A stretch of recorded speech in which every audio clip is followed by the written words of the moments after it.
యెరూషలేమును పాడైపోయింది, ప్రాకారాలు కూలిపోయినాయి. దాన్ని కట్టడానికి వస్తే ఒక ఉద్యోగస్తుడు ఉద్యోగాన్ని వదిలిపెట్టి యెరూషలేము పాడైన ప్రాకారం కట్టడానికి వస్తే ఆ కట్టడాలు కట్టకుండా ఉండడానికి కట్టుబడ్డాడు. 2 తప్పులు చెప్పాడు. మూడో విషయాన్ని నేను చెప్పబోతున్నాను అమ్మోనియల గురించి. ఈ మూడో విషయం చెప్పడానికి ముందుగా బ్రీఫ్ హిస్టరీ మీకు చెప్తాను, జాగ్రత్తగా వినండి. బైబిల్లో నుండి ఆఖరి పేజీల్లో, ప్రకటన గ్రంథం తర్వాత ఆఖరి పేజీల్లో 2వ మ్యాప్ తీసుకోండి. బైబిల్లో నుండి బైబిల్ చివరిలో ప్రకటన గ్రంథం తర్వాత 2వ మ్యాప్ మీకు కనబడుతుంది. ఆ 2వ మ్యాప్లో కింద మోయాబీలు, పైన అమ్మోనీయులు కనబడుతున్నారు. మీకు కనబడ్డారా? కనబడతారు. కనబడకపోతే ఎప్పుడు కనబడకుండా ఉండుగాక. మీకు కనబడతారు. కింద ఏమన్నా మోయాబీలు కనబడుతున్నారు, పైన ఏమన్నా అమ్మోనీయులు కనబడుతున్నారు. అది మ్యాప్ కాబట్టి అలా దగ్గరలో ఉన్నాయి. దానికి ముఖ్య రాజధాని, ముఖ్య పట్టణము రబ్బా పట్టణం. ఎంతవరకు క్లియర్? మీకు అర్థమైంది కదా? ఈ మోయాబీలకి అమ్మోనీయులకి మధ్యలో కొంత భూభాగం ఉంది. ఇక నా వైపు చూడండి, మ్యాప్ మీకు అర్థమైంది కాబట్టి. ఈ మోయాబీలకు అమ్మోనీయులకు మధ్యలో కాస్త భూభాగం ఉంది. ఈ భూభాగాన్ని అమోరీయులు, జాగ్రత్తగా వినాలి, వాడి గురించి తర్వాత చెబుతా. నేను అమ్మోనీయుల గురించి చెబుతున్నా. అమ్మోనీయులు, ఈ అమ్మోనీయుల భూభాగాన్ని మోయాబీల భూభాగానికి మధ్యలో ఉన్న భూభాగాన్ని అమోరీయులు అనేవాళ్ళు యుద్ధం చేసి జయించి కొంత భూభాగాన్ని ఆక్రమించుకున్నారు. ఎవరు ఆక్రమించుకుంది? ఎవరు? అమోరీయులు. అమోరీయులు అనేవాళ్ళు ఆక్రమించుకున్నారు. ఎవరిది? అమ్మోనీయులది. మోయాబీల భూభాగాన్ని ఆక్రమించుకున్నారు. నేను హైదరాబాద్ వెళ్ళాను. హైదరాబాద్ వెళ్తే 2 కంపెనీలు ఒకే పేరుతో కనబడతాయి. Allied industrial company, allied industrial company అని. ఏ కంపెనీ అంట? Allied industrial company, allied industrial company. పటాన్చెరులో ఏమన్నా ఆలిడ్ ఇండస్ట్రియల్ కంపెనీ ఉంది, అలైడ్ ఇండస్ట్రియల్ కంపెనీ ఏమన్నా ఇంకో చోట ఉంది. నేను ఆడికి వెళ్ళాను, పటాన్చెరు వెళ్ళాల్సిన ఆడికి వెళ్ళాను. ఎందుకంటే పేర్లు దగ్గరకు ఉన్నాయి కాబట్టి అన్ని మసాలా వేయబాకండి. అమ్మోనీయులు మోయాబీలకి మధ్యలో ఉన్న భూభాగాన్ని అమోరీయులు అనేవాళ్ళు యుద్ధం చేసి వాళ్ళతో కొంత భూభాగాన్ని వాళ్ళు ఆక్రమించుకొని కొన్ని సంవత్సరాల నుండి వాళ్ళు నివాసం చేస్తున్నారు అమోరీయులు. ఇంతవరకు ఓకేనా? ఇంతవరకు అర్థమైందా? కిరణమ్మ గారు ఏమన్నా నేను చెప్పేది అర్థమైందా? ఆ భూభాగాన్ని అమోరీయులు అనే వాళ్ళు ఆక్రమించుకొని కొన్ని సంవత్సరాల నుండి వాళ్ళు అక్కడ కాపురం చేస్తున్నారు. ఇప్పుడు ఇజ్రాయెల్ ప్రజలు ఐగుప్తు దేశంలో నుండి వాళ్ళు బయలుదేరి వస్తున్నారు. బయలుదేరి వచ్చినప్పుడు దేవుడు ఏమన్నాడంటే, అయ్యా, అమ్మోనీయుల భూభాగంలో కానీ మోయాబీల భూభాగంలో కానీ నేను మీకు ఒక అడుగు కూడా ఇవ్వను. ప్రేమ కలిగిన దేవుడు చూడు, వాళ్ళ భూభాగంలో నేను మీకు ఒక అడుగు కూడా ఇవ్వను. వాళ్ళ జోలికి మీరు వెళ్ళబాకండి, వాళ్ళతో గొడవ పెట్టుకోబాకండి, వాళ్ళతో యుద్ధం చేయబాకండి. వాడు మీ అన్నదమ్ముళ్ళోడు కనుక వాళ్ళకు యుద్ధం చేయకుండా, వాళ్ళతో గొడవ పెట్టుకోకుండా మీరుండండి అంటే ఇజ్రాయెల్ ప్రజలు అమ్మోనీయుల జోలికి వెళ్ళలేదు, మోయాబీల జోలికి వెళ్ళకుండా వేరే మార్గంలో వెళ్ళాలని ఏదో మీదకి వస్తే ఏదో వీళ్ళు కూడా మా మార్గంలో మీరు రావద్దు, వేరొక మార్గాన్ని వెళ్ళండి అంటే వేరొక మార్గాన్ని ఎన్నుకొని వాళ్ళు బయలుదేరి వెళతా ఉన్నప్పుడు మోయాబీయులు అమ్మోనీయులు మధ్యలో ఉన్న అమోరీయుల భూభాగంలో కూడా వెళ్ళాలండి. ఇంతవరకు అర్థమైందా? మీకు ఎంతకంటే అర్థం కాకపోతే ఎరికలు కూడా పంపించడం మిమ్మల్ని.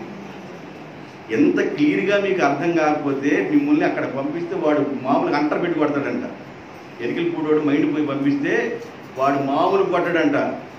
అప్పుడు వాడు వామ్మో వాయు అన్నీ అర్థమవుతున్నాయి అని అన్న తర్వాత ఇంటికి పంపిస్తాడంట. మోయాబీలు అమ్మోనీయుల భూభాగంలో మధ్యలో కొంత ఆక్రమించుకున్నారు అమోరీయులు. ఇజ్రాయేల్ ప్రజలు వారు బయలుదేరి వెళ్తున్నప్పుడు మోయాబీలు మేము వెళ్ళలేమన్నారు. ఆ పై భాగంలో అమ్మోనీయులు కూడా మేము వెళ్ళలేమన్నారు. ఇంకో పక్కకు వెళ్ళిపోతే ఏదోమీలు అన్నారు, వాడు కూడా మేము వెళ్ళలేమన్నారు. మరి ఎట్లా వెళ్ళాలి? మార్గ మధ్యలో అమోరీయులు అనేవాడు కనబడ్డారు. ఆ భూభాగంలో కూడా వెళ్ళాలంటే అమోరీయుల రాజు అనేవాడు ఏం చేశాడంటే మా భూభాగంలో కూడా వెళ్ళకూడదు అన్నాడు. అసలు వీళ్ళకి భూభాగం ఎక్కడిది? యుద్ధం చేసి ఆక్రమించుకున్నాడు. మా భూభాగంలో వెళ్ళొద్దని చెప్పేసి అమోరీయులు అంటే యుద్ధం చేశారు ఇజ్రాయెల్ ప్రజలు వాళ్ళతో. ఇజ్రాయెల్ ప్రజలతో దేవుడు అన్నాడు, ఎవరితో యుద్ధం చేయొద్దన్నాడు? అమ్మోనీయులతో యుద్ధం చేయబాకండి, మోయాబీయులతో యుద్ధం చేయబాకండి, అంటే మిగతా వాళ్ళతో మీ ఇష్టం అన్నాడు. అందువల్ల ఇప్పుడు యుద్ధం ఎవరితో చేస్తున్నారంటే అమోరీయులతో యుద్ధం చేస్తే ఆ యుద్ధంలో దేవుడు ఇజ్రాయెల్ ప్రజలకు జయమిచ్చాడు. దేవునికి స్తోత్రం. ఎంతవరకు మీకు అర్థమైంది? నేను ధన్యుణ్ణి. మీకు అర్థం కావాలిగా వాక్యం. ఏందో వెళ్ళాము వచ్చామంటే అది కాదుగా, వాక్యం అర్థం కావాలిగా. యుద్ధం చేసి జయించారు. అమోరీయుల భూభాగాన్ని జయించి ఆ భూభాగాన్ని వీళ్ళు ఆక్రమించుకున్నారు. ఎవరు? ఇజ్రాయేల్ ప్రజలు ఆక్రమించుకున్నారు. ఆక్రమించుకొని ఆ భూభాగంలో నుండి వారు కానానికి వెళ్ళిపోయారు. వీళ్ళు యుద్ధం చేసి ఆక్రమించుకున్న భూభాగం అంతకుముందు ఎవరిదంటే అమోనీయులది, మోయాబీలది. కానీ దేవుడు ఏమన్నాడంటే వాళ్ళ జోలికి వెళ్ళొద్దారని, కాబట్టి వాళ్ళ జోలికి వెళ్ళలా. అంతకుముందే అమోరీయుడు అనేవాడు యుద్ధం చేసి జయించాడు కాబట్టి అమోరీయుడితో ఇజ్రాయెల్ ప్రజలు యుద్ధం చేసి వాళ్ళని గెలిచి ఆ భూభాగాన్ని ఆక్రమించుకున్నారు. అయితే ఇజ్రాయెల్ ప్రజలు ఆక్రమించుకున్న భూభాగం 300 సంవత్సరాలు గడిచిన తర్వాత, ఎన్ని సంవత్సరాలు? 300 సంవత్సరాలు గడిచిన తర్వాత ఆల్రెడీ 300 సంవత్సరాలు వాళ్ళు అక్కడ నివాసం చేస్తున్నారు. ఎక్కడ? అమోరీయుల భూభాగాన్ని ఇజ్రాయెల్ ఆక్రమించుకున్నారు. ఆ భూభాగంలో రూబేను గోత్రం, గాదు గోత్రం వాళ్ళు ఉన్నారు. రూబేను, గాదు గోత్రం వాళ్ళు ఆ భూభాగంలో ఉన్నారు. అయితే 300 సంవత్సరాలు గడిచిన తర్వాత, 300 సంవత్సరాలు అంటే మాట్లాడండి, అంటే 3 తరాలు గడిచిన తర్వాత అమ్మోనీయుడు అనే ఒక రాజు ఏం చేశాడంటే ఇజ్రాయెల్ దగ్గరికి వెళ్ళి ఈ భూభాగం మాది మాకు ఇయ్యండి అన్నాడు.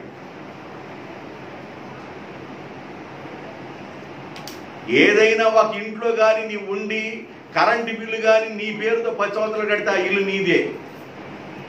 నా మాట అర్థమైందా?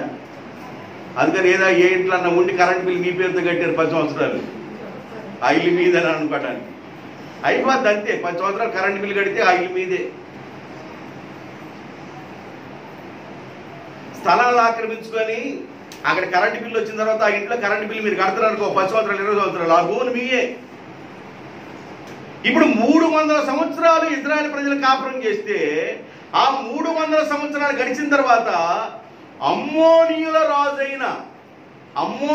రాజైన ఒక వ్యక్తి అక్కడికి వచ్చి, ఆ రాజు పేరు చెప్తాను మీకు, వచ్చి ఈ భూభాగం మాది, ఈ భూభాగం మాకు ఇవ్వండి అని ఎదురు తిరిగాడు. అప్పుడు న్యాయాధిపతి ఎవరున్నారంటే యెఫ్తా అనే వ్యక్తి ఉన్నాడు. దేవునికి స్తోత్రం. మీరు ఇంటే అర్థమైంది. మీరు 100 సార్లు బైబిల్ చదవండి, అర్థం కాదు, వినండి. 100 సార్లు చదివినంత సమానం. యెఫ్తా అనే వ్యక్తి న్యాయాధిపతిగా ఉన్నాడు. ఈ యెఫ్తా ఏం చేశాడంటే, ఒరే నాయనా, దేవుడు అన్నాడు అమ్మోనీయుల జోలికి వెళ్ళబాకండి, మోయాబీల జోలికి వెళ్ళబాకండి, నేను 6 దేశాలను వాళ్ళకి స్వాస్థ్యంగా ఇచ్చాను, వాళ్ళ జోలికి వెళ్ళబాకండి అంటే వాళ్ళ జోలికి ఇజ్రాయెల్ ప్రజలకు ఉన్న మా పితరులు ఎవరు వెళ్ళలేదు. అమ్మోనీయుల భూభాగం, మోయాబీల భూభాగాన్ని అమోరీయులు అనేవాడు యుద్ధం చేసి ఆక్రమించుకున్నారు. ఆక్రమించుకున్న ఆ అమోరీయులను మేము జయించి ఆ భూభాగాన్ని మేము తీసుకున్నాము. కాబట్టి మీ దగ్గరికి వచ్చి మేము యుద్ధం చేయలేదు, మోయాబీల దగ్గరికి వచ్చి మేము యుద్ధం చేయలేదు, మేము మీతో పోట్లాడలేదు, మీ అన్నదమ్ములతో పోట్లాడలేదు, మధ్యలో ఉన్న అమోరీయుల భూభాగాన్ని మేము తీసుకున్నాము. కాబట్టి ఈ భూభాగం దేవుడే మాకు ఇచ్చాడు అంటాడు యెఫ్తా. కాదు ఈ భూభాగం మాదన్నాడు. అప్పుడు యెఫ్తా ఏమని ఉండొచ్చు అంటే, మీరు అంత ఏడిపేడిసే వాళ్ళు ఉంటే అమోరీయుల రాజుని జయించవచ్చు కదరా బాబు, ఓ అమోనీయుడా, అమోరీయుల రాజును జయించవచ్చు కదా. వాళ్ళని జయించలేకే ఆ భూభాగాన్ని వాళ్ళకి ఇచ్చేశారు. వాళ్ళని మేము జయించి ఆ భూభాగాన్ని మేము తీసుకున్నాం. ఈ భూమి మాదంటావేంది నువ్వు, తిరకాసు పెడుతున్నావేంది నువ్వు, యుద్ధానికి కాలు దూతున్నావేంది నువ్వు అని యెఫ్తా ఆ వచ్చిన రాయబారులు వచ్చారు, వర్తమానం వాళ్ళతో పంపించాడు. ఇప్పుడు మీరు బైబిల్లోకి వెళ్ళండి. న్యాయాధిపతుల గ్రంథం 11వ అధ్యాయం, న్యాయాధిపతుల గ్రంథం 11వ అధ్యాయము 12వ వచనంకి వెళ్ళండి. ఒక్కరు చక్కగా చదవండి. యెఫ్తా అమోరీ కాదు, అమ్మోనీయుల రాజునొద్దకు దూతలను పంపి నాకును నీకును మధ్య ఏమి జరిగినందున నీవు నా దేశము మీదకి యుద్ధమునకు వచ్చి ఉన్నావని అమ్మోనీయుల రాజుని అడుగగా, అమ్మోనీయుల రాజు ఇశ్రాయేలీయులు ఐగుప్తిలో నుండి వచ్చినప్పుడు వారు అర్నోను మొదలుకొని ఎబ్బేకు వరకును యోర్దాను వరకును ఆ దేశము ఆక్రమించుకొనినందుననే నేను వచ్చి ఉన్నాను. కాబట్టి మనము సమాధానముగా ఉండునట్లు ఆ దేశములను మరలా మాకు అప్పగించమని యెఫ్తా పంపించిన దూతలతో సమాచారం చెప్పాను. మరి నాయన, ఎబ్బేకు గాని అర్నోన్ అనే ప్రాంతం గాని ఇవన్నీ దేవుడు మాకు ఇచ్చాడు. ఈ ప్రాంతాన్ని దేవుడు ఇచ్చాడు. నేను మీతో యుద్ధం చేయలా. ఓ అమ్మోనీయుల రాజా, మీతో యుద్ధం చేయలా. ఓ మోయాబీలారా, నేను మీతో యుద్ధం చేయలా. మీ భూభాగాన్ని ఆక్రమించుకున్నారే అమోరీయులు, మేము వాళ్ళకి యుద్ధం చేస్తే దేవుడు మాకు జయమిచ్చాడు. ఆ భూభాగాన్ని దేవుడే మాకు ఇచ్చాడని చెబుతుంటే ఈ అమ్మోనీయుల రాజు అనేవాడు ఈ భూభాగం మాది మాకు ఇవ్వండి అని వచ్చాడు. ఎంత న్యాయం అండి? అప్పటికి ఎన్ని సంవత్సరాలు గడిచిపోయిందని చెప్పాను? 300 సంవత్సరాలు గడిచిపోయిన తర్వాత బీపీ అప్పుడు రేజ్ అయింది. కొంతమందికి రేజ్ ఎప్పుడైతే తెలుసా బీపీ, కొంతమందికి మాట అన్నప్పుడు రేజ్ అవ్వదు. ఇంటికి వెళ్ళిన తర్వాత ఆలోచించుకున్న తర్వాత రేజ్ అయింది బీపీ. ఇంటికి వెళ్ళి ఆలోచిస్తూ ఉంటారు, ఈ మాట ఏ కోణంలో వాడుంటారు, ఏ కోణం లేకపోతే ఈ మాట వాడుంటారు, మీ చెప్పు నువ్వు తోము కన్నాడేంది.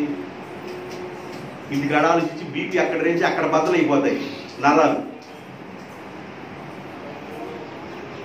అసలుకి అమోనీయులారా, అమోరీయుల యొక్క దేశాన్ని మేము ఆక్రమించుకున్నాం, నీది కాదయ్యా అన్నాడు. ఈ భాగాన్ని కింద ఇప్పుడు చదవబాకండి, ఇంటికాడ చదువుకోండి. నేను మీకు కళ్ళ కట్టాడు చెప్పాను, ఈ భాగంలో ఉంటది. కానీ మీకు అర్థం అవడానికి 2-3 విషయాలు చూపిస్తాను. 21వ వచనం, 11, 21, 22. అప్పుడు ఇశ్రాయేలీయుల దేవుడైన యెహోవా ఆ సీహోనును అతని సమస్త జనమును ఇశ్రాయేలీయుల చేతికి అప్పగించగా వారు ఆ జనమును హతము చేసిన తరువాత ఆ దేశ నివాసులైన అమోరీయుల దేశమంతయు స్వాధీనపరుచుకొంటిమి. అమోనీయుల రాజైన సీహోనుతో మేము యుద్ధం చేసి అమోరీయుల నివసించే దేశాన్ని మేము స్వాధీనపరుచుకున్నాం. ఆ దేశాన్ని మాకిచ్చారు. కాబట్టి మాకిచ్చిన దేశం మీదకి వచ్చి మరలా మీరు మాకు యుద్ధం చేయడానికి వస్తున్నారు. ఇది మీకు న్యాయం కాదు, జాగ్రత్త అని న్యాయాధిపతుల గ్రంథంలో ఉన్న యెఫ్తా చేత కబురు వెళ్ళింది. ఇప్పుడు వీళ్ళు చేసిన 3వ తప్పు ఏంటంటే, దేవుడిచ్చిన భూభాగాన్ని మరలా వీళ్ళు ఆక్రమించుకోవాలని ఇజ్రాయేలుతో యుద్ధం చేయడానికి వచ్చారు. ఒకసారి ఇజ్రాయేల్ యొక్క నాశనాన్ని కోరుకున్నారు, మరి ఒకసారి దేవుని మందిరం యొక్క ప్రాకారాలు కడుతుంటే ప్రాకారాలు కట్టొద్దని కోరుకున్నారు. మూడోసారి దేవుడే వాళ్ళకి ఇజ్రాయేల్ ప్రజలకు భూభాగం ఇస్తే ఆ భూభాగాన్ని మరలా ఆక్రమించుకొని యుద్ధం చేయడానికి వాళ్ళు వచ్చారు. ఎన్నో తప్పు చెబుతున్నాను నేను, 3వ తప్పు. ఎవరి తప్పిది? అమ్మోనీయుల తప్పు. అందుకని ఇర్మియా గ్రంథంలో 3 వారాల క్రితం ఏం చెప్పారంటే, నా క్రోధ పాత్ర చేతిలో ఉంది, ఈ క్రోధ పాత్ర తీసుకెళ్లి ఎవరెవరు తాగించాలో అని ఒక లిస్ట్ చెప్పి అమ్మోనీయులకు కూడా తాగించండి అన్నాడు. దేవా, అమ్మోనీయులు అంటే నీకెందుకు కోపం ప్రభువా? వాడికి 6 దేశాలను ఇచ్చావు కదా, 6 దేశాల్లో బ్రతకమన్నావు కదా, ఎంత జాగ్రత్తగా చూసి వాళ్ళ జోలికి ఇజ్రాయెల్ ప్రజలు యుద్ధానికి వెళ్ళొద్దని చెప్పావు, వాళ్ళని తాకొద్దని చెప్పావు, వాళ్ళ భూభాగానికి వెళ్ళొద్దని చెప్పావు. అయినా కూడా ఇజ్రాయెల్ ప్రజలు వెళ్లకుండా ఉన్నప్పటికీ నువ్వు కూడా అసలు వాళ్ళకి ఎందుకు అంత, వాళ్ళ మీద ఎందుకు కోపం అంటే వాళ్ళు చేసిన తప్పులు ఇవి. 3వ తప్పు ఏం చేశారంట?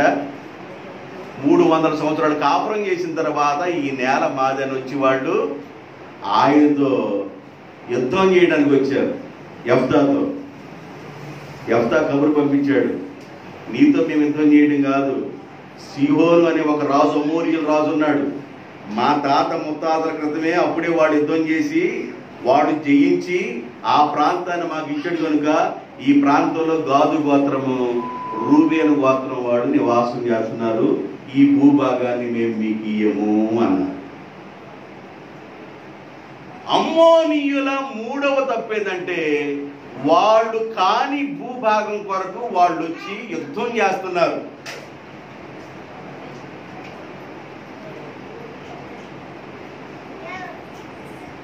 మూడు 300 సంవత్సరాలు కాపురం చేస్తున్నారు ఇజ్రాయెల్ ప్రజలు. 300 సంవత్సరాల నుంచి కాపురం ఉన్న ఇళ్లలో నుండి వెళ్ళగొట్టి ఆ నేల మాకు ఇవ్వండి అన్నాడు. ఎంత న్యాయం అండి? న్యాయమా అన్యాయమా? చెప్పండి, న్యాయమా అన్యాయమా? పెద్దగా చెప్పండి, అన్యాయమా న్యాయమా? అన్యాయం. అన్యాయంగా జీవిస్తున్నారన్నమాట. దేవుడు అంటాడు, ప్రేమ కలిగిన దేవుడు, అమ్మోనీయుల జోలికి వెళ్ళొద్దంటే ఇజ్రాయెల్ ప్రజలు వెళ్ళలా, వాడు తాకొద్దంటే తాకల, వాడు నేల మీదకి వెళ్ళబాకనంటే వెళ్ళలా. కానీ దేవుడు ఇచ్చిన ఈ నేల మీదకి వీళ్ళు వచ్చి ఈ నేల మాది మాకు ఇవ్వండి అంటాం ఎంత ఘోరమైన అన్యాయం అంటే చాలా మంది అన్యాయానికి వడగడతారు. అమ్మోనీయుల 3వ తప్పు ఏంటంటే వారి కాని భూభాగం కోసం వాడు యుద్ధం చేయడానికి రావడం. కానీ దేవుడు ఇజ్రాయెల్ ప్రజలకు ఆల్రెడీ ఇచ్చేసాడు. ఇప్పుడు మీకు జాగ్రత్తగా చెబుతాను వినండి. ఆదికాండంలోకి వెళ్ళండి. 15వ అధ్యాయం 16వ వచనం. ఆదికాండం 15:16. మీరు జాగ్రత్తగా వినాలి.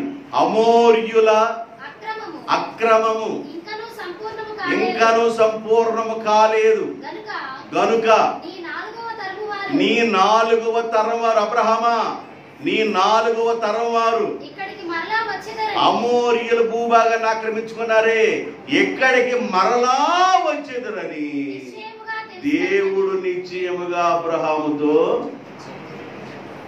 అర్థమైన వాడికి ఏమైనా ఫలావు తిన్నట్టుండిద్ది, అర్థం కాని వాడికి అసలు ఏందో తలగొక్కున్నట్టుగా ఉండేది. దేవుడు అబ్రహాముతో ఆదిలోనే ఏం చెప్పాడంటే, అమ్మోనీయులు మోయాబీల యొక్క భూభాగాన్ని అమోరీయులు అనే వాళ్ళు ఆక్రమించుకున్నారు.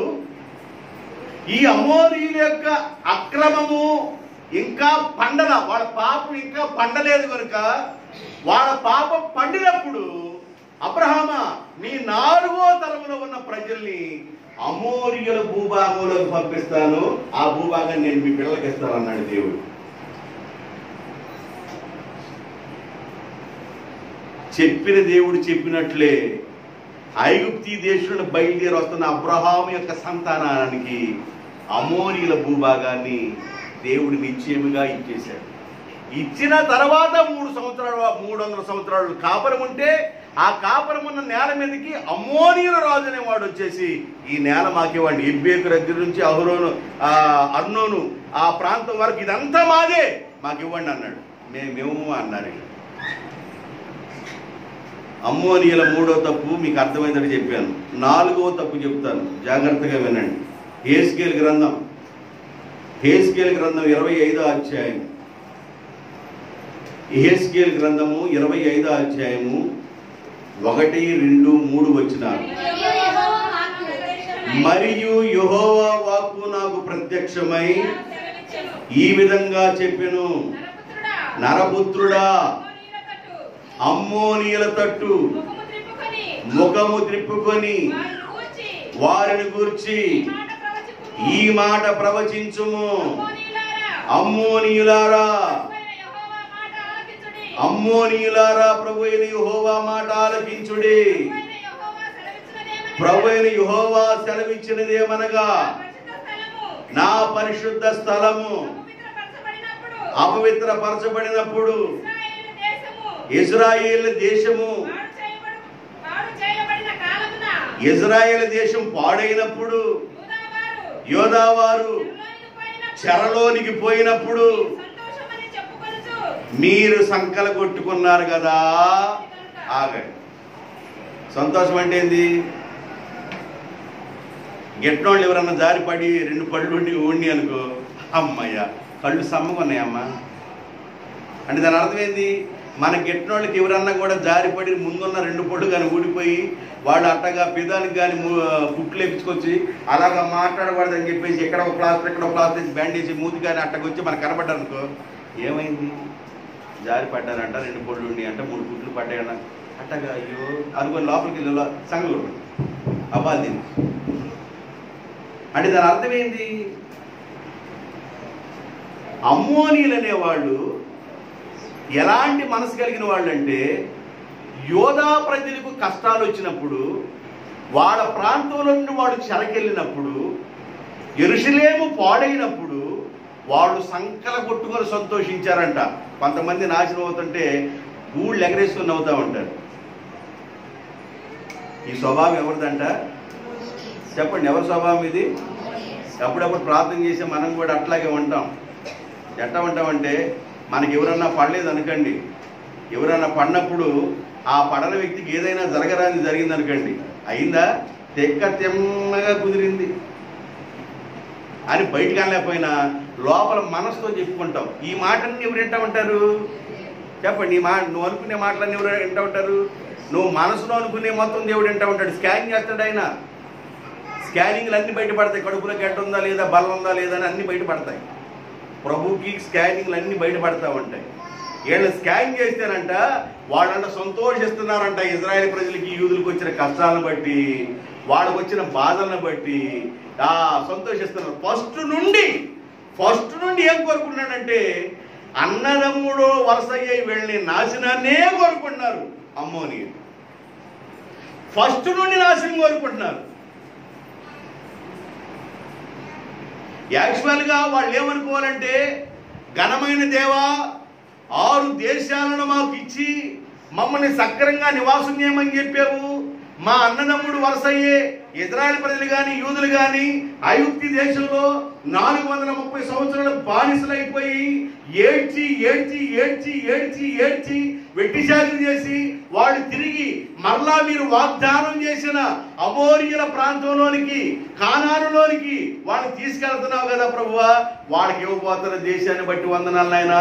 వాళ్ళు పడిన కష్టాలను బట్టి, ఆ కష్టాలను చూసి వాళ్ళకి నువ్వు మేలు చేస్తున్నందుకు నీకు వందనాలు ప్రభు అని ప్రార్థన చేయవలసిన వీళ్ళు ప్రార్థన చేయకుండా ఇజ్రాయెల్ ప్రజలకి మేలే జరగకూడదు, ఇజ్రాయెల్ ప్రజలకు అసలు దేశమే ఉండకూడదు, ఇజ్రాయెల్ ప్రజలు నాశనం అయిపోవాలి, ఇజ్రాయెల్ ప్రజలు నాశనం కావడానికి డబ్బిచ్చి ప్రవక్తకి డబ్బు పంపించి బిలాము ద్వారా శాపాలు పలికించాలనుకున్నారు. యూదులకు కష్టాలు, ఇజ్రాయెల్ కష్టాలు వస్తారంట. 4వ తప్పిందంటే వాళ్ళు సంతోషిస్తున్నారు. ఏం చేస్తున్నారు? నీ శత్రువుకి బాధ కలిగిన మనసులో సంతోషించబాకు. ఎందుకంటే ఏదో ఒక రోజు, ఏదో ఒక టైంలో మనకు కూడా సంభవించవచ్చు బాధలు. కష్టాలు అనేవి మనం కోరుకుంటే వచ్చేవి కాదు. ఏదో ఒక సమయంలో, ఏదో ఒక రూపంలో కష్టం అనేది వచ్చింది. పెద్దోడికి బాగపోతే చిన్నోడికి బాగపోవచ్చు, చిన్నోడికి బాగపోతే పెద్దోడికి బాగపోవచ్చు, పెద్దమ్మాయికి బాగపోతే చిన్నమ్మాయికి బాగపోవచ్చు, చిన్నమ్మాయికి బాగపోతే పెద్దమ్మాయికి బాగపోవచ్చు. వీళ్ళందరూ బాగుంటే యజమానికి బాగోపోవచ్చు, యజమాని బాగుంటే భార్యకి బాగోపోవచ్చు. ఒకవేళ వీరందరూ బాగుంటే ఎన్నో కష్టాలు ఎదురింటి ద్వారా రావచ్చు, పక్కింటి ద్వారా రావచ్చు. ఏదో ఒక రూపంలో శ్రమలు వచ్చినప్పుడు వాళ్ళని చూసి మనం సంతోషించకూడదు. ఈ సంతోషించే లక్షణం ఎవరిదంట? అమ్మోనీయులది. అందువల్ల అమ్మోనీయులంటే నాకు కోపం అన్నాడు దేవుడు. అమ్మోనీయులంటే నాకు కోపం. ఎందుకు ప్రభువా నీకు కోపం అంటే, వాళ్ళ పద్ధతులు ఎట్లా ఉన్నాయి చూడని దేవుడు 1 by 1 వరుసగా చెబుతున్నాడు వాళ్ళ పద్ధతులను బట్టి. హెస్కేలు గ్రంథం 25వ అధ్యాయము 6వ వచనం. మరియు ప్రభువైన యెహోవా మాట్లాడే విషయం ఏంటంటే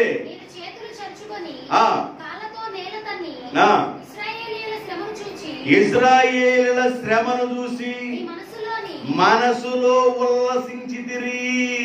ఏం చేశారంట? ఉల్లాసం ఎప్పుడు వచ్చింది? మనిషికి ఉల్లాసం ఎప్పుడు వచ్చింది? నేను చెబుతాను వినండి. మనిషికి ఉల్లాసం ఎప్పుడు వచ్చిందో నేను చెబుతాను.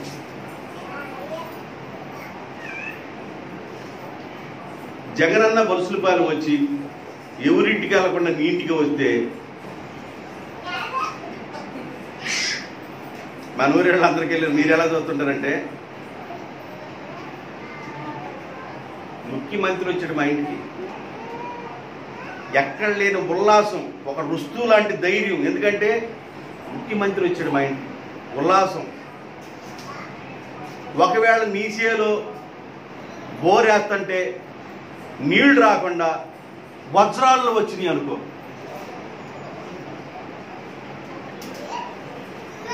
నీళ్లు రావాలి, నీళ్ళు లేకుండా వజ్రాలు పైకి వచ్చినాయి అనుకో, ఎట్టుండిద్ది? కోకిలూరు వజ్రం ఇంగ్లాండ్ దేశంలో ఉందంట, ₹1,00,00,000 విలువ కట్టలేనంత ఆస్తి అంట ఒక వజ్రం. అలాంటి వజ్రాలు నీ భూమిలో నుండి నీళ్లు రాకుండా అయ్యే వస్తున్నాయి అనుకో, ఎట్లుండిద్ది? ఉల్లాసం అంటే అది. ఇది ఉందంట వీళ్ళకి. ఏంది? ఇజ్రాయేల్ ప్రజలు నాశనం అవుతుంటే, వాడు శ్రమలకు గురవుతుంటే, వాడు బాధలు పడుతుంటే, అన్నదమ్ముడోడు బాధపడుతున్నాడు, అన్నదమ్ముడోడు కష్టంలో ఉన్నాడు, అన్నదమ్ముడోడు బాధలో ఉన్నాడని చింత లేకుండా, బాధ లేకుండా ఉల్లాసంగా ఉన్నారంట వీళ్ళు. ఎట్లా ఉన్నారు? ఉల్లాసము, ఉల్లాసంగా ఉన్నారు. అరే 430 సంవత్సరాలు బాధలు పడి, కష్టాలు పడి, ఎన్నో ఇబ్బందులు పడి, దేవుడు ఏదో ఈ రోజున కనికరించి వాళ్ళని పారుతీల ప్రపంచ దేశాన్ని తీసుకొస్తే ఎక్కడన్నా సంతోషంగా ఉన్నారు అన్నదమ్ముళ్ళని ఆలోచించవలసిన వీళ్ళు ఆలోచన చేయకుండా వాళ్ళు నాశనం అవుతుంటే సంతోషిస్తున్నారు. రెండో, మనసులో ఉల్లసిస్తున్నారు. మనసులో ఏం చేస్తున్నారంట? ఉల్లాసం. అలా ఉండకూడదండి, అలా ఉండకూడదు, ఆ విధంగా ఉండకూడదు. ఎదుటివాళ్ళు కష్టంలో ఉన్నప్పుడు, ఎదుటివాళ్ళు బాధలు ఉన్నప్పుడు నువ్వు ఉల్లాసంగా ఉండకూడదు. అది నీ లక్షణం కాదు, అది అమ్మోనీయుల లక్షణం. అది ఆ లక్షణం మీలో ఉండకూడదని దేవుడు మాట్లాడుతున్నాడు. 25వ అధ్యాయం యెహెజ్కేలు గ్రంథంలో 4-5 వచనాలు చూస్తారా? నేను మిమ్ములను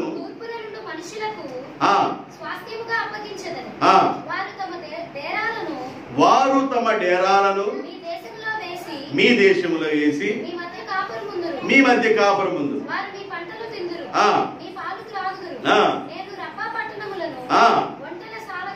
నేను రబ్బా పట్టణములను ఒంటెలశాలగా చేసేదను, అమ్మోనీయుల దేశము గొర్రెల దొడ్డిగా చేసేదను. అప్పుడు నేను యెహోవానై ఉన్నానని మీరు తెలుసుకొందురు.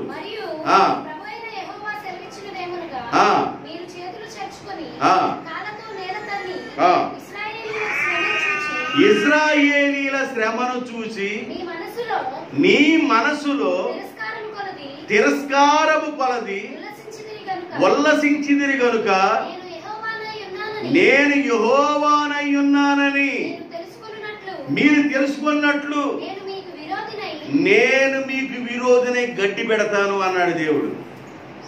ఇదిగో జాగ్రత్తగా ఉండండి. మీరెందుకు ఉల్లసిస్తారు? మీరెందుకు ఉల్లసిస్తారు?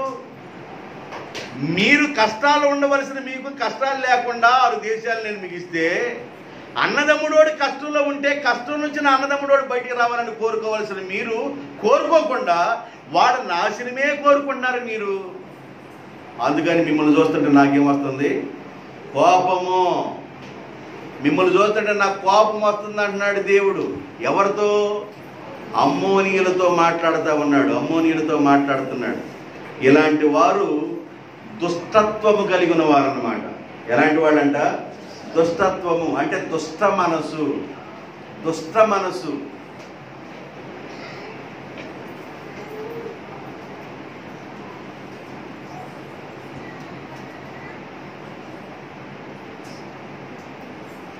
ఇలాంటి లక్షణం కలిగి ఉండకూడదండి.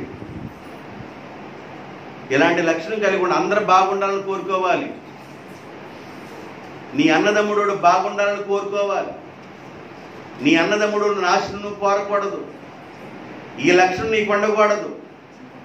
ఈ లక్షణము అమ్మోనీయుల లక్షణము. అలా నువ్వు ఉండకూడదని దేవుడు గుర్తు చేస్తున్నాడు.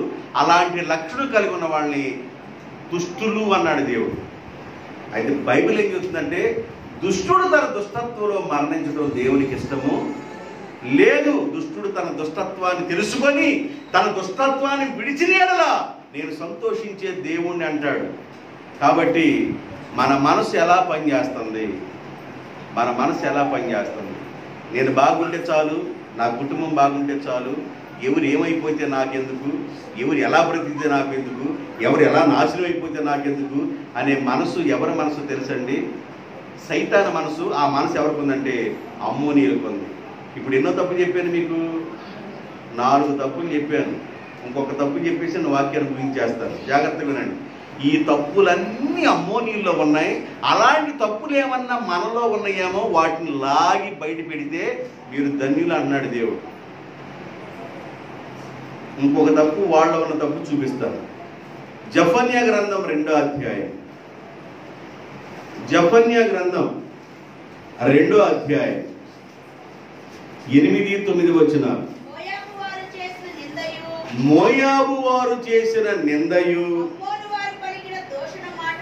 అమ్మోనీయులు పలికిన దూషణ మాటలను. ఏందంట వాళ్ళు ఉన్న తప్పేంది? దూషణ మాటలు. దూషించి మాట్లాడతాం, ద్వేషించి మాట్లాడతాం. అమ్మోనీయులు పలికిన దూషణ మాటలు నాకు వినబడినవే.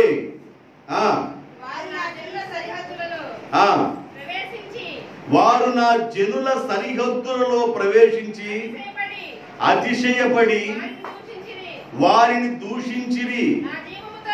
నా జీవముతోడు మోయాబు దేశము సొదొమ పట్టణము వలెను, అమ్మోను దేశము గొమొర్రా పట్టణం వలెను ఆగును.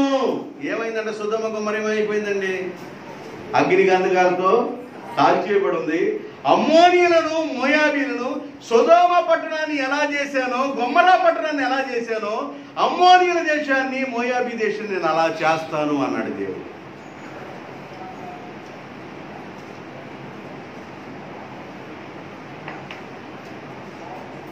వీళ్ళలో ఉన్న మరి ఒక తప్పేంది అని అంటే దూషణ మాటలు, దూషించి మాట్లాడతాం.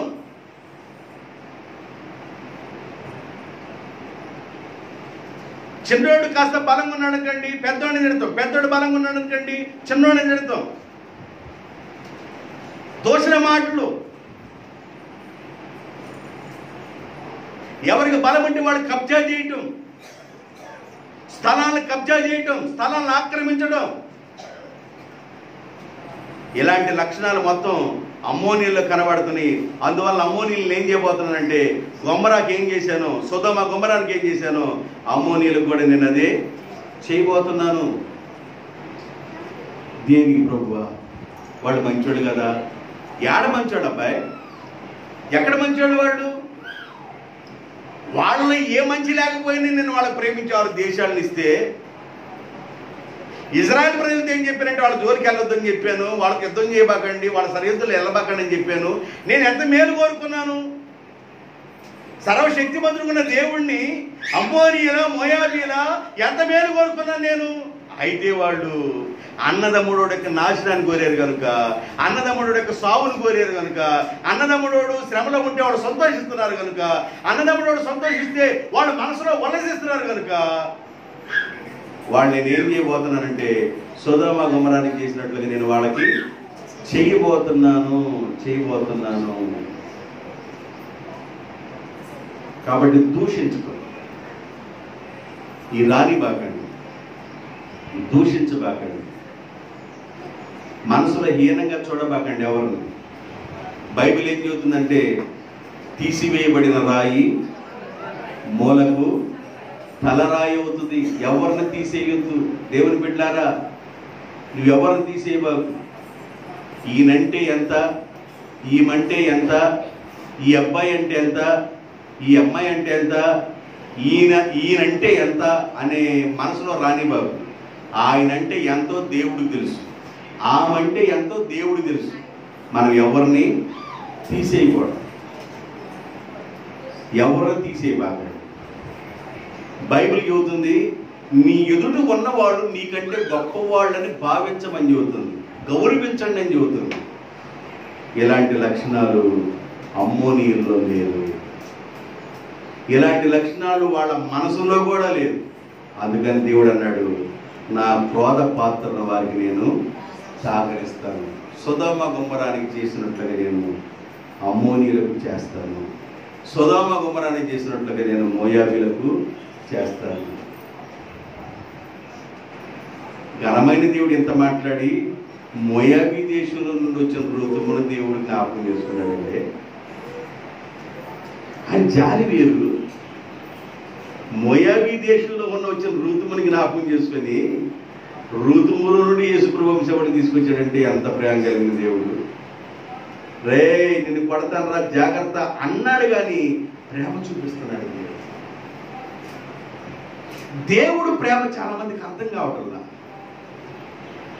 దేవుడి యొక్క దయ చాలా మందికి అర్థం కావటంలా.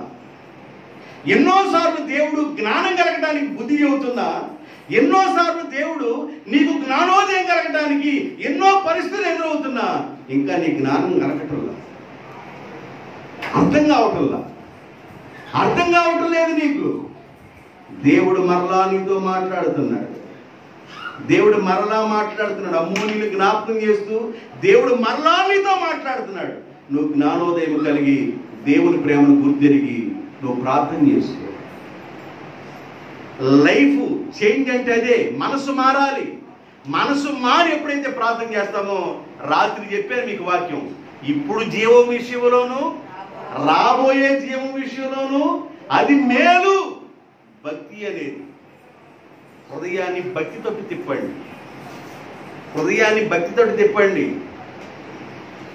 మన లైఫ్ను అనుభవించడానికి చాలా రకాలైన విషయాలు బయట ఉన్నాయి. బాగా డబ్బున్న వాడికి పబ్బులు ఉన్నాయి, బాగా డబ్బున్న వాడికి వెనక ముందు కానరానోడికి, కళ్ళు మిన్ను కానరానోడికి పబ్బులు ఉన్నాయి. తల్లిదండ్రులు సంపాదించిన ఆస్తులు ఉన్నాయి, డబ్బులు ఉన్నాయి, వాడికి ఏం తెలియదు.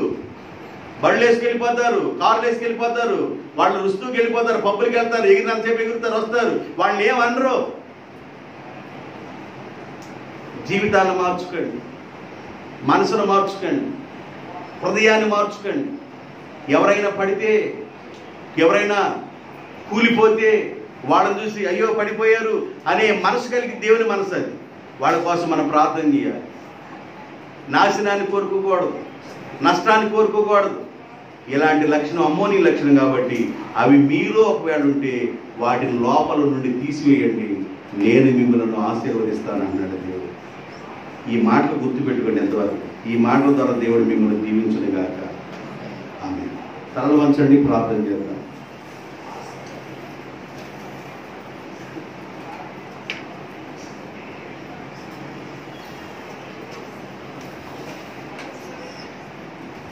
దేవుడు తన వాక్యంలో నుండి ఎన్నో విషయాలు మనతో మాట్లాడారు.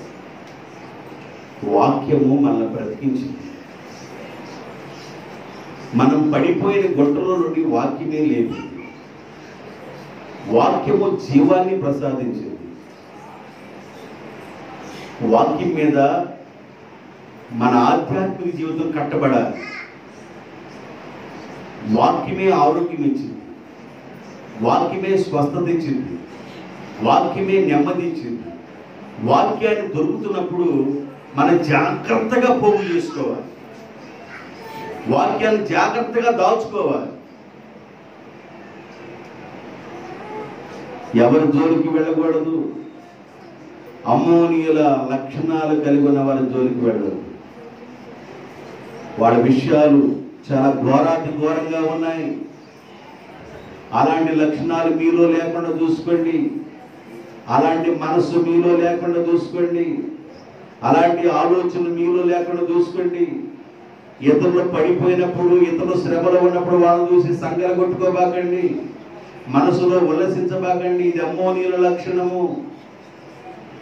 నాశనాన్ని కోరుకోవటం అమ్మోనీయుల లక్షణము. ఇజ్రాయేలు క్షేమంగా ఉండకూడదు, వాళ్ళు నాశనం అయిపోవాలని కోరుకుంటున్నారు. అన్నదమ్ముడు వలసేవాళ్ళు, అన్నదమ్ముడు వరుసగా ఉన్న వీళ్ళు ఇంట్లో ఉన్న తమ్ముడు యొక్క క్షేమాన్ని చూడలేకపోతా ఉన్నారు. ఇది అమ్మోనీయుల స్వభావం. కనుక ఆ స్వభావం మనలో ఉండకూడదని దేవుడు మాట్లాడుతున్నాడు. నా ప్రభువా దేవా, ఇలాంటి లక్షణాలు మా హృదయంలో ఉంటే వాటిని తీసివేయండి. ఎవరికి వాడు ప్రార్థన చేసుకోండి. నీకంటే ఎదుటివాడు తక్కువ వాడుగా చూస్తున్నావా? నీ ఎదుటిన్నవాడు నీకంటే తక్కువ వాడనే మనసు కలిగి ఉన్నావా? అలాంటి మనసు కలిగి ఉండబాకు. నా ఎదుటిన్నవాడు నాకంటే గొప్పవాడనే మనసు కలిగి ఉండు. అది దేవుడి మనసు. ఎవడు తీసేసి మాట్లాడబాకు, ఎవడు తుచ్చాతగా మాట్లాడబాకు, ఎవరిని హీనంగా మాట్లాడబాకు. అది నీకు మంచిది కాదు. అమ్మోనీయులకు మోయాబులకు సొదొమ గొమొరాకి నేను చేసినట్లుగా చేస్తానని దేవుడు అంటున్నాడు. చాలా పాపం వచ్చేసింది దేవుడికి. ప్రేమ కలిగిన తండ్రి, పరిశుద్ధమైన మా ప్రభువా యేసయ్య, వందనాలు, స్తుతులు, స్తోత్రాలు. ఆదికాండం 15:16 అమోరీయులకి ఇంకా వాళ్ళ పాపం పండలేదు. పండినప్పుడు అబ్రహామా, నీ జనాంగం నుండి 4వ తరం వారికి అమోరీయుల ప్రాంతాన్ని అప్పగిస్తానని దేవుడు వాగ్దానం చేసి, ఇజ్రాయేల్ ప్రజలు ఐగుప్తు నుండి కానానికి వెళుతున్నప్పుడు ఏదోమీయులు రానిలేదు, మోయాబీలు రానిలేదు, అమ్మోనీయులు రానిలేదు. ఆ లోపల భాగంలో ఉన్న అమోరీయులను జయించుకొని వాళ్ళు కానానికి వెళ్ళిపోయారు. అమోరీయుల భూభాగాన్ని దేవుడు ఇచ్చాడు ఇజ్రాయేలు. అబ్రహాముతో చెప్పిన మాటలు దేవుడు నెరవేర్చాడు. నీకు దేవుడు ఏదైనా వాగ్దానం చేస్తే దాన్ని నెరవేర్చడానికి సమర్థుడైన, మాట తప్పే దేవుడు కాదు, సహాయం చేసే దేవుడు. ఘనమైన తండ్రి, మీ బిడ్డలందరినీ దీవించండి.